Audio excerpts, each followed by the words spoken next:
Guys, thanks for joining us today. And I'm indeed extremely excited for the conversation that we'll be jumping into on Cyber J. And it's always great when we can have these conversations that can tremendously add value to our professional development. I mean, that's one of the main reasons for having these conversations so that we are better able as cybersecurity professionals to help the organizations and individuals around us to be safe in light of all the various, cyber incidents that are actually taking place.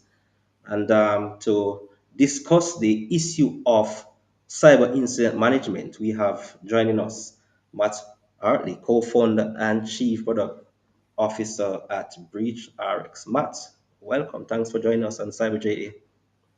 Hey, Rich. Hey, thanks for having me. I really appreciate it. Sure, and I definitely appreciate the fact that they have actually taken that time from your no doubt busy schedule to be sharing with us today. I mean, your experiences in this year of cybersecurity. Now, Matt, before we actually get into the core of our conversation, can you share just a little bit about yourself? In terms of what it is that you have actually got started into the industry before we actually go into the fun stuff, which I know for sure many persons are actually anxiously waiting to get that experience from someone who is actually in the trenches of, cyber incident management.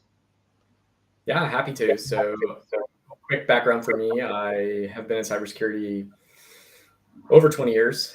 I started off actually as a kid with computers. I was very fortunate to get one really early, and just computers and I got along, and started programming like when I was 11, and ultimately went through college with a computer engineering degree with just a real key focus on cybersecurity.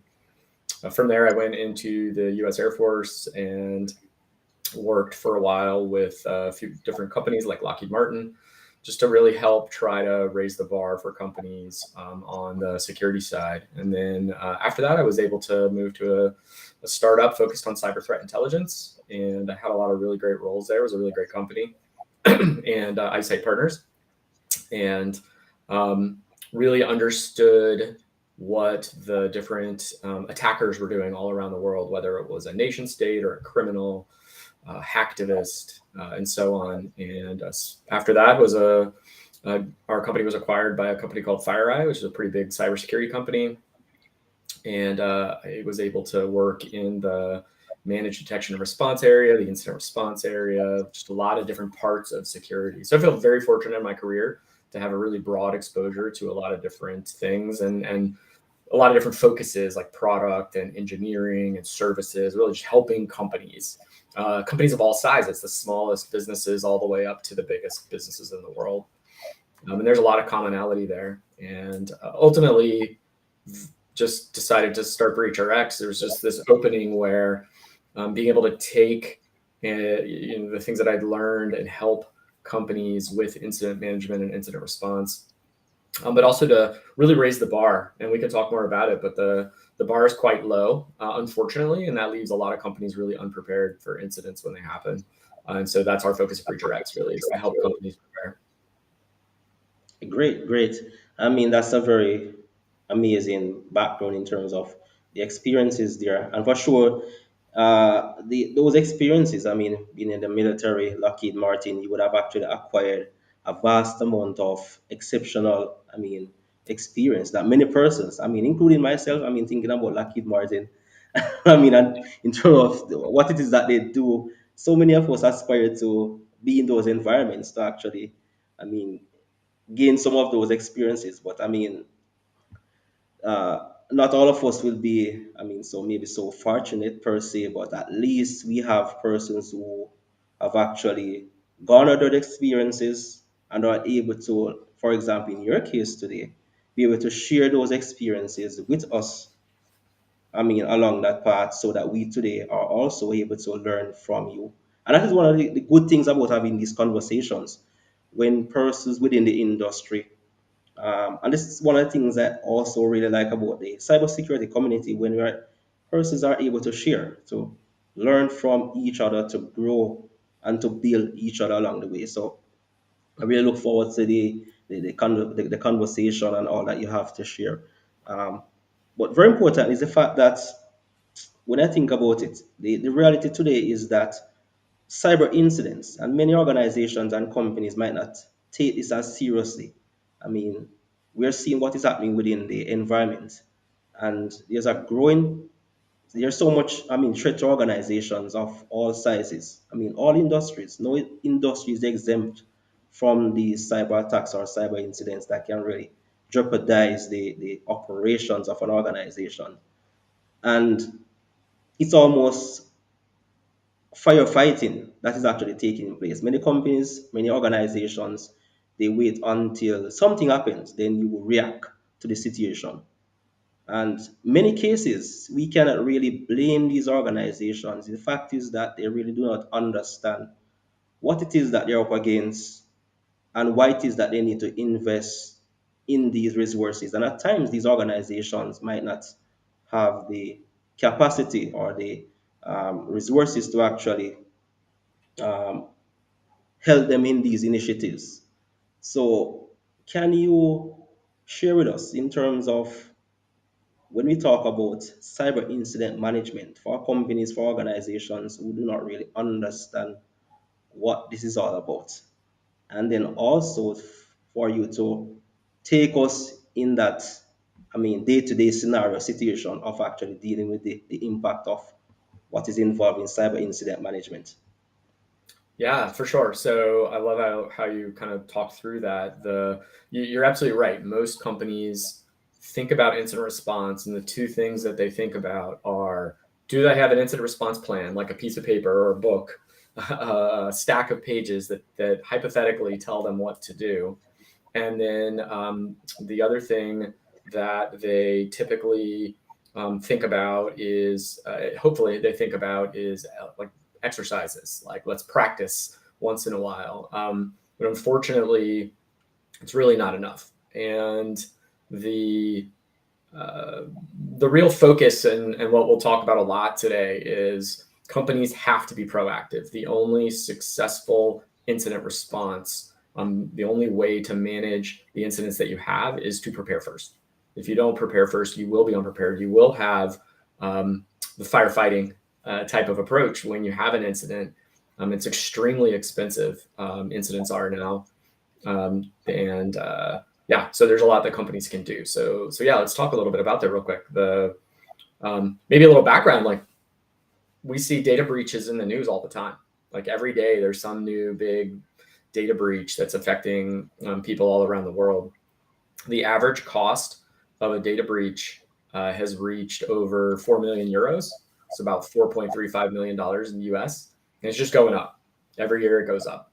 And that's just an average breach. So when you think about a breach, a lot of the ones we hear in the news, they're mega breaches. Those are very expensive, like 300, 500 million euros. Um, there's been examples where it's been over a billion euros to, for a company to recover. The the average breach, though, is much smaller. It can be as small as just a couple thousand people's information. And given that, you would think that companies would prepare more and help their teams prepare more. But just the state of the art and the way that people think about it is very focused on those plans, those paper plans. And like you said, the plans don't really cut it. There's so many things that you have to be prepared for. Exactly. So I think one of the things that many persons really, the questions that actually, I mean, I'm actually seeing coming at me is hypothetically, or maybe in a situation whereby you're actually facing a data breach. How do you, as a company or an organization, actually deals with this sort of a situation? If you could possibly walk us through that scenario, I mean, in terms of a playbook, what it is, how do you actually, I mean, execute such an operation?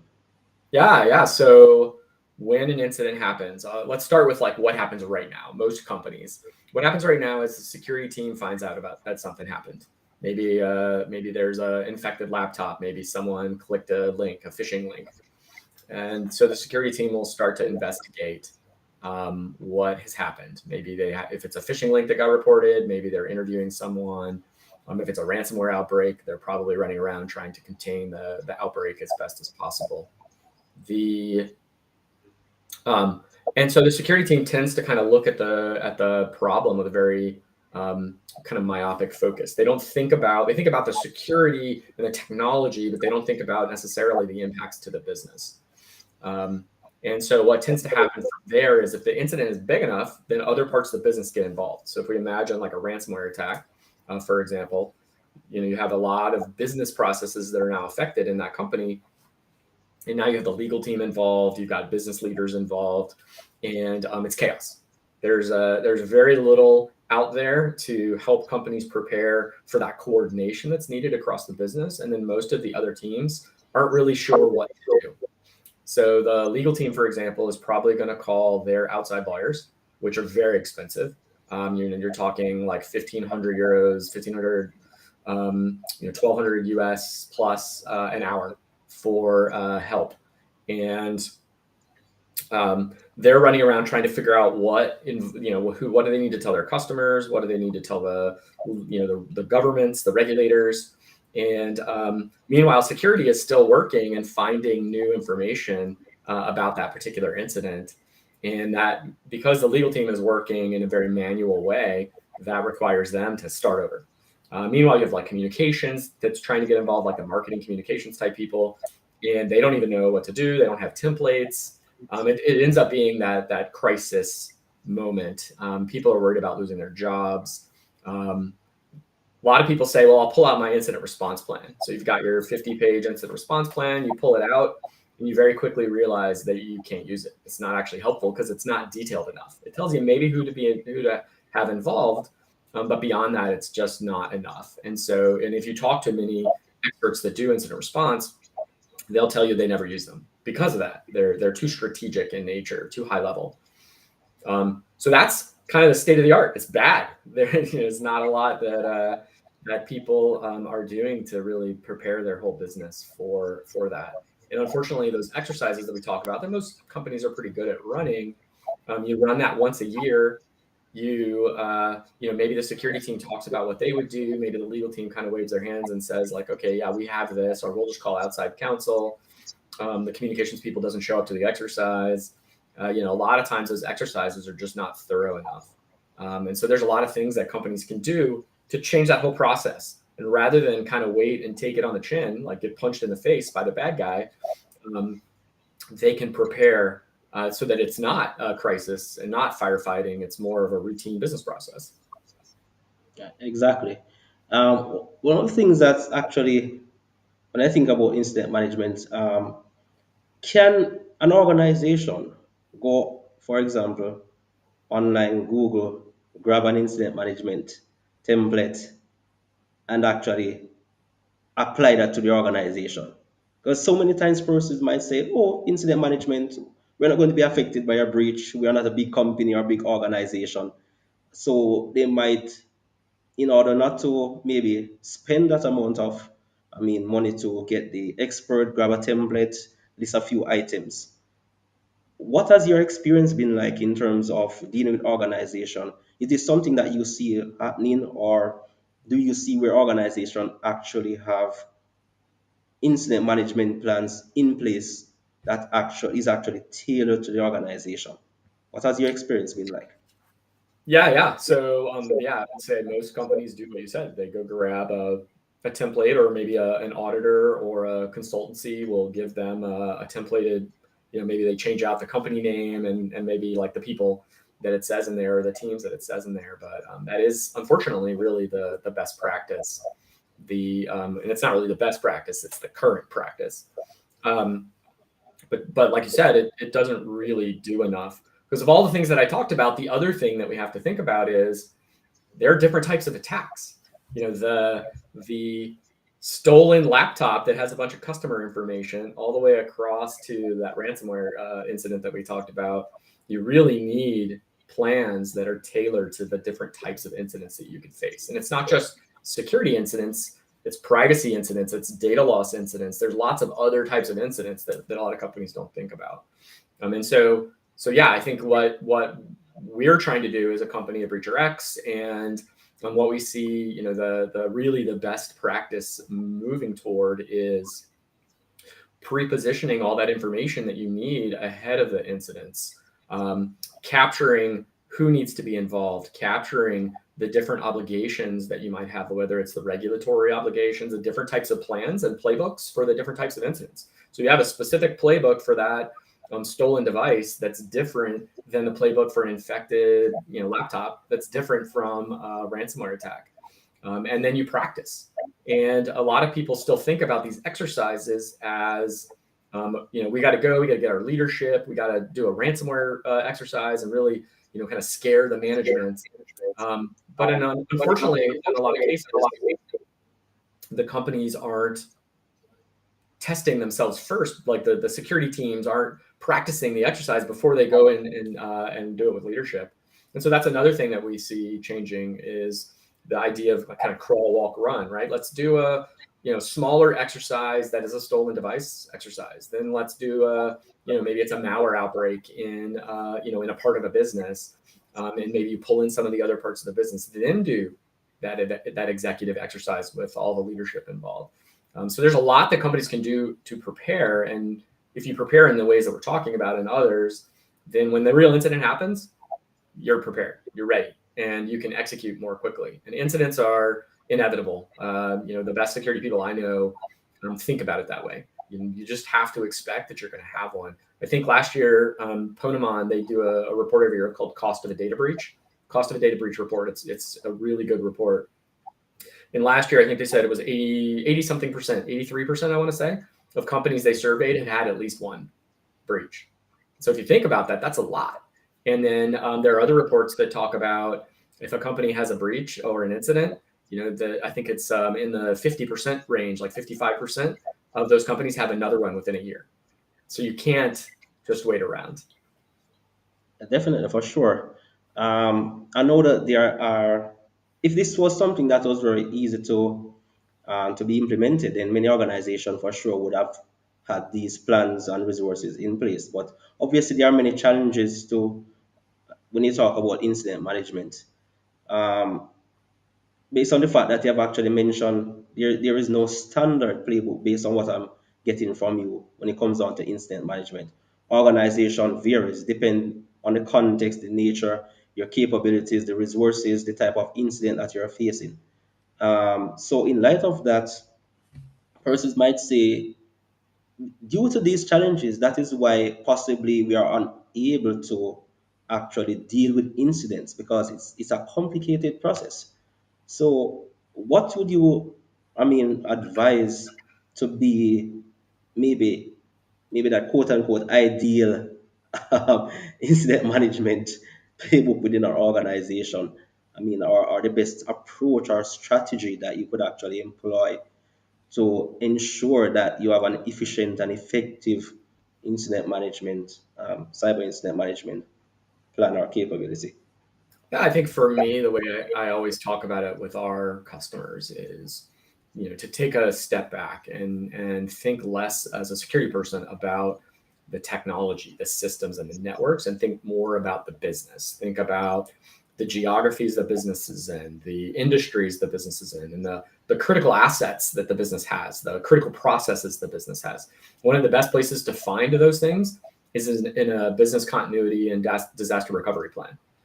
So if you're a security person, you never looked at that, take a step back and go and find that, get a copy of that, and really look through and understand someone has done the work for the business that says if this manufacturing plant goes down, we're going to lose $1 million a minute. And so from there, you know what you need to protect, right? You need to protect those critical assets. And so from there, you can start to think about if you were a bad guy, how would you attack your own company? And that will inform how to protect it. And then that starts to inform what, to answer your question, that starts to inform the types of playbooks and processes that you need to manage the different types of attacks that are more likely to be successful or more likely to impact you and your business. And then from there, and so obviously, like at BreachRx, we have built a lot of technology automation to help with this process. We provide our customers with playbooks and regulatory coverage and things like that. There's also a lot of different types of playbooks online for different types of incidents. So you can go and if you can't get automation in place for some reason, then go and at least look at your plan and take it a step further. Go a step deeper with it. Think about the actual steps that you would take when you might have one of those types of incidents. So if you're trying to protect a manufacturing plant, what are the types of incidents that might be impactful? And then what are the types of steps you would need to chase that incident out of your environment? If you can take it one step deeper, then you're already a step ahead of some of the biggest companies in the world. And then from there, go practice. Go practice your incident plan or plans. Doesn't have to be a big deal. Just grab a few folks on the security team, maybe some partners in other parts of the business, and just do an hour. Just practice, and then you'll be able to really understand what it's going to be like. The that same report, the cost of a data breach report, showed that companies that do at least an exercise a year are saving nearly $3 million a year on, or sorry, they save nearly $3 million per incident if they've done that exercise, if they've done that practice. So go practice. Okay, great. Um, and very important. And the question I'm about to ask you is based on the fact that I've actually seen it. I mean, one of the very common, routines or practices within organization is, for example, a fire drill. And I've actually seen where these drills are actually done, the playbooks are executed, the what Yep. if situations. And many times I observe where persons might be saying, this is not real, this is not going to happen. And their reaction, their perception of these things is that the organization possibly is just wasting their time. Based on the fact that when you talk about cyber incident, then this is more focused on the IT guys or the cyber guys.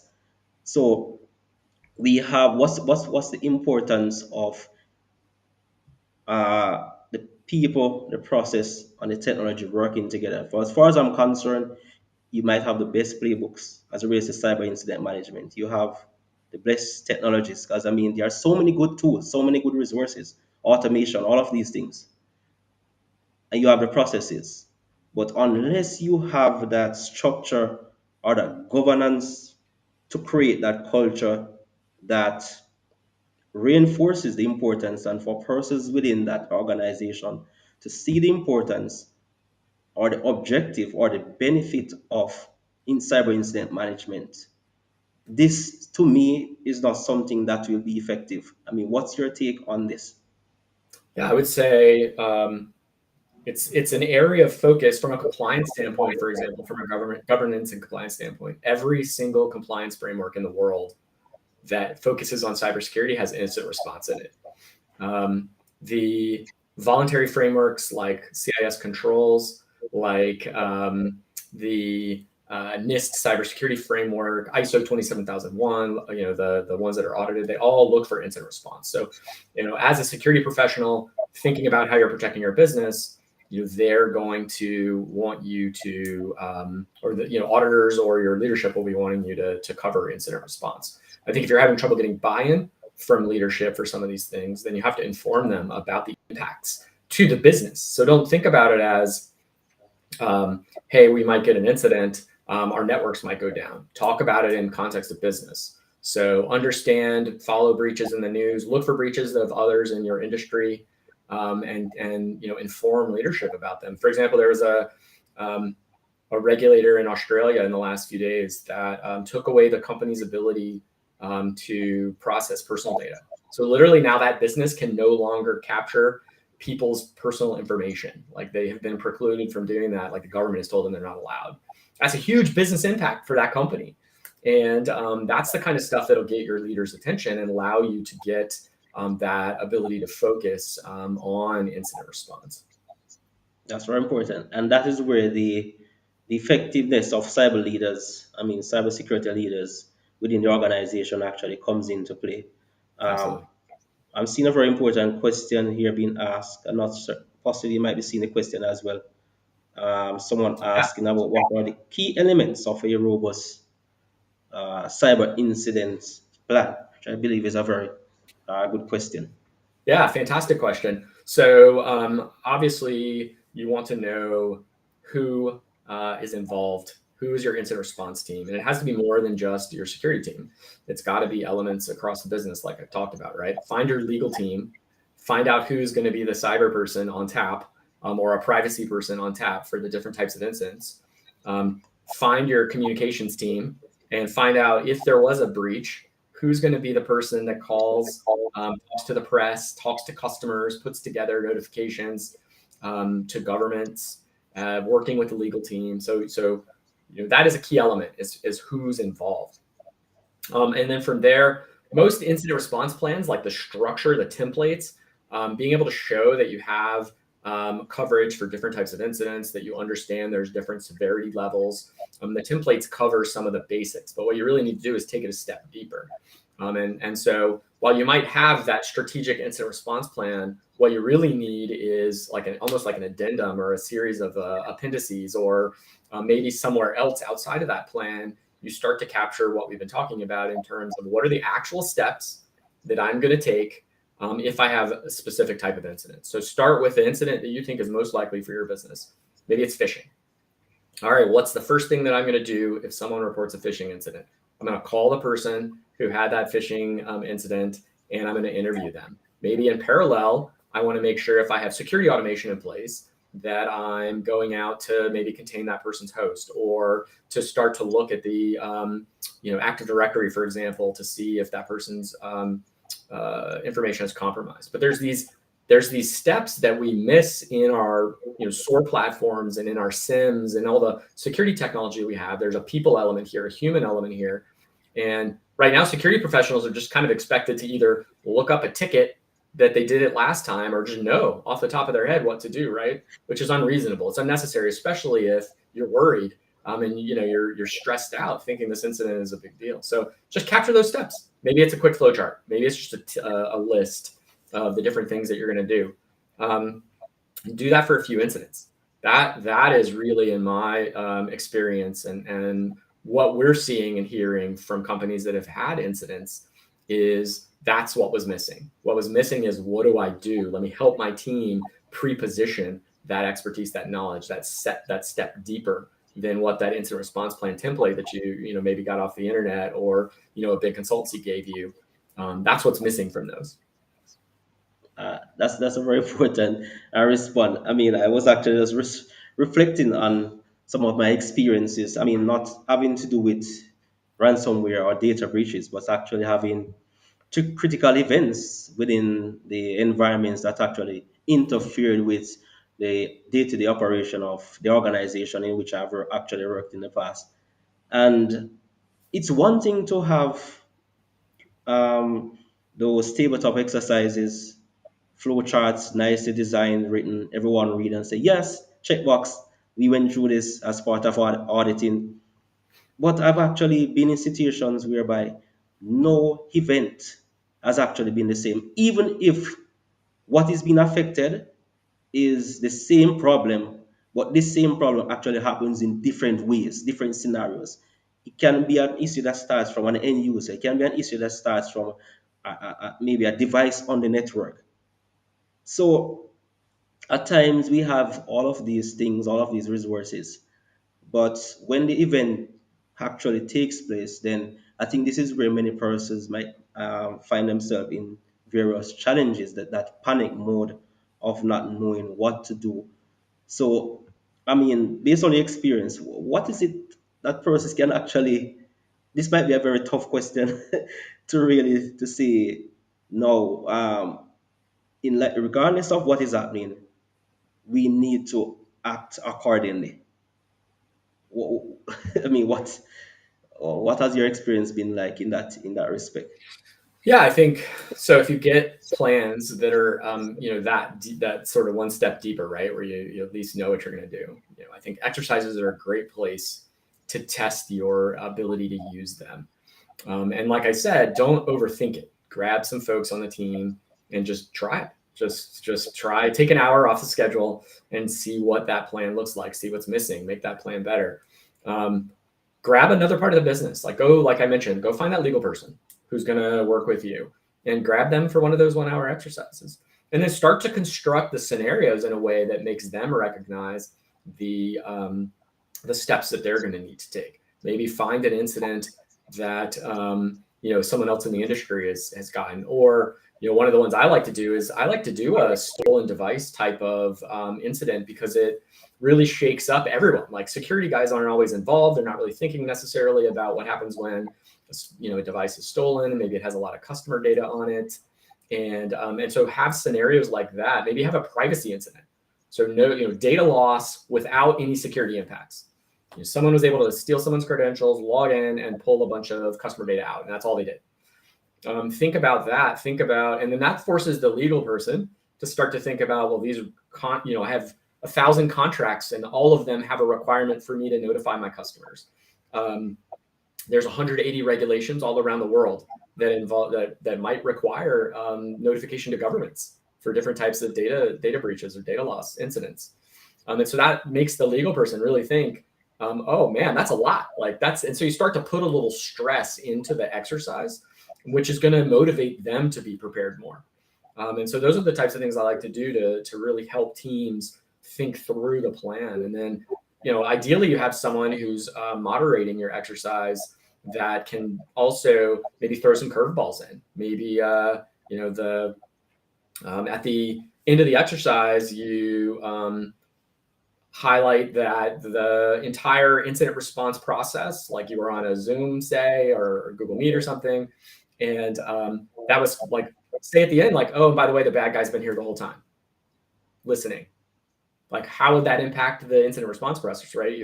You forgot to lock your Zoom channel. This is not unusual. Like, there are actually instances unfortunately, where the adversary has compromised the incident response process and is one step ahead because they know what you're doing because they're listening. And so put those types of scenarios into the exercise just to add that stress. Those are the ways that I've seen, some of the ways that I've seen to really shake things up and really have you harden that process a little better. Yeah, that's a very valid point. Practicing. I mean, it's better to be prepared than to say, if I had known. That's the key thing. Yeah. Have that plan, practice the plan. Just in case an event actually does occur, then at least you're in a better position of knowing where to start or to deal with the situation rather than not having that plan. And I mean, just to throw something to what you have actually said in all of this is that it's very important that within an organization that, and goes out a lot for persons who might be new going into an organization, is to take that time to understand the organization, the data flow, the processes of the organization, or it is that all of these intertwined departments, the operations, the physical network design, the logical network design, or it is that all the applications interconnect, or it is that all the various servers, the hardware components, where there's an integrated environment of hybrid, on-premise cloud. Once you understand that premise, all the services that are actually running within the environment, their core function, then this in along with what you have actually mentioned will also help to put the team and the organization in a better position to respond and to deal as it relates to incidents. So I just wanted to add that to the valuable points that you have actually, mentioned there. Now, what's that last, point or advice that you'd want to give as it relates to incident management for organizations?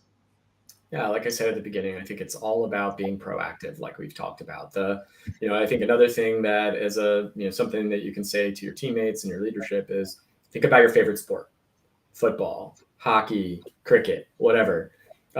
Those players, they don't just show up and play, right? They practice. They practice a lot. They look at game film of the other team playing other teams, right? Incident Exactly. management, incident response, it's the same thing. Like, don't just wait, don't just show up. Practice, understand what your bad guy's likely to do, and practice against that. And then when you have a real game, when you have a real incident, you're prepared. So that's my advice: is proactivity will win the day. Great. So, guys, there you have it with Matt Hartley of Breach RX. So, for sure, definitely you would have heard a number of insightful things as it relates to incident management. And the key thing that he has also mentioned is to have that plan in place. Have that plan, practice your plan, and also, very important, is to gain the support of management in your initiatives. So, guys, there we have it. Matt, it was indeed a pleasure having this conversation, and we look forward to many more conversations on Cyber JA. Thanks, for Jay. Thanks for having me. Great. Enjoy, guys. Bye. Bye bye.